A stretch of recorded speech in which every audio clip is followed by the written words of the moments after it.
100 अडके समज प्राप्त झाल्यानंतर आपणास फी अथवा चालान भरणा करण्यासाठी जिल्हा न्यायालय गोंदियामार्फत एक पेमेंट साईट व QR कोड तयार करण्यात आलेला आहे। आपण त्या साईटवर जाऊन आपल्याला पेमेंट करायचं आहे। उदाहरणार्थ मी आपल्याला सांगतोय कसं पेमेंट करायचं आहे। एक कोणतं पण आपल्याला ब्राउझर ओपन करून घ्यायचं आहे। त्याच्यात ब्राउझर ओपन करून झालं की गूगल सर्च करून घ्यायचं आहे। गूगल सर्च केल्यानंतर गूगलला इथे सिंपल गूगलमध्ये SBI कलेक्ट असं सर्च करायचं आहे। SBI कलेक्टमध्ये सर्च केल्यानंतर बघा याच्यात ऑप्शन येतो स्टेट बँक कलेक्ट साईट। याच्यात साईट बघून घ्यायची आहे https://onlinesbi.sbibank.in ह्याच साईटला पेमेंट करायचं आहे। चुकीच्या साईटला आपल्याला पेमेंट करायचं नाही आहे।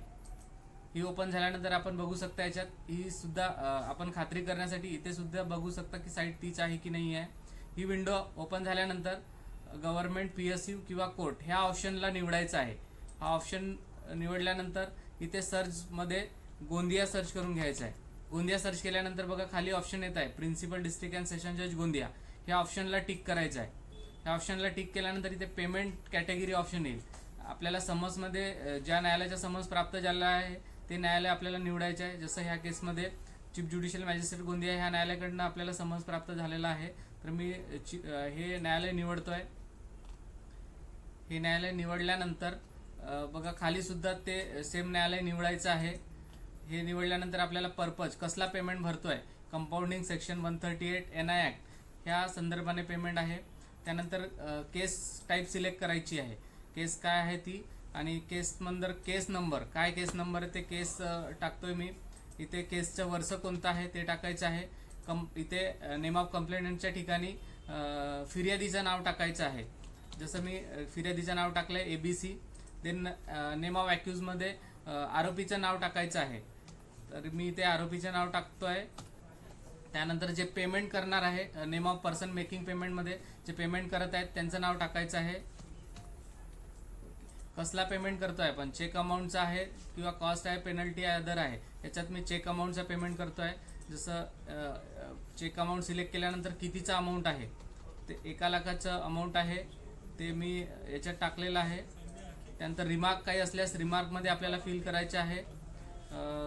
खाली रिमिटर नेममध्ये जे पेमेंट करत आहेत त्यांचा आपल्याला नाव टाकायचं आहे XYZ आणि इथे जे पेमेंट करत आहेत त्यांचा मोबाईल नंबर टाकायचा आहे। ओके आणि इथे जे पेमेंट ईमेल ID मध्ये जे पेमेंट करणार आहेत त्यांचा ईमेल ID टाकायचा आहे। ईमेल ID फिल केल्यानंतर I have read and agreed ह्या ऑप्शनला टिक करून इथे कॅप्चा कोड एंटर करायचा आहे। कॅप्चा जसा आहे तसंच एंटर करायचं आहे। कॅप्चा एंटर केल्यानंतर पुढे नेक्स्ट जायचं आहे।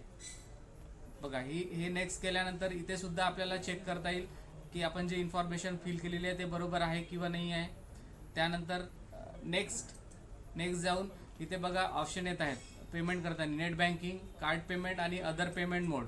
आपण ह्या एवढ्या पेमेंटचं ऑप्शन त्याच्यात आपण वापरू शकता। मी आता याच्यात UPIचा ऑप्शन निवडतोय। UPIचा ऑप्शन निवडल्यानंतर बघा इथे QR कोडचा ऑप्शन सुद्धा येत आहे। QR कोडवर क्लिक केल्यानंतर असा QR कोड येईल आणि अशा प्रकारे आपल्याला याच्यात पेमेंट केल्यानंतर पुढं स्लिप जनरेट होणार आहे।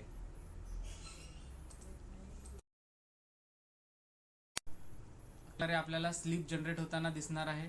ही स्लिप आपल्याला न्यायालयात सबमिट करायची आहे। त्यासाठी आपण ही स्लिप आपल्याकडे रेफरन्ससाठी सेव्ह सुद्धा करून ठेवू शकता। धन्यवाद।